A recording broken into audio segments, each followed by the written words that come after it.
తెలుగు ప్రజల ఆరాధ్య దైవం మాజీ ముఖ్యమంత్రి వర్యులు స్వర్గీయ నందమూరి తారక రామారావు గారి 29వ వర్ధంతి కార్యక్రమం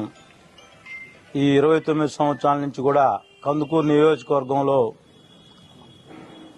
నందమూరి తారక రామారావు గారి వర్ధంతి కార్యక్రమం బాగా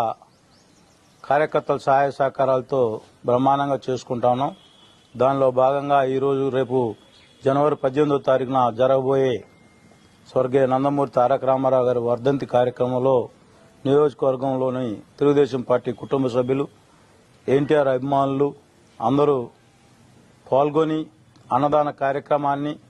అలాగే రక్తదాన శిబిరంలో కూడా పాల్గొని మన ఏదైనా ఒక సమస్య వచ్చినప్పుడు ఈ రక్తదానం అనేది మహాదానం, పక్కవాడి ప్రాణాలు కాపాడుకునే కార్యక్రమంలో అందరూ కూడా భాగస్వాములు అవ్వాలని చెప్పి కోరుకుంటూ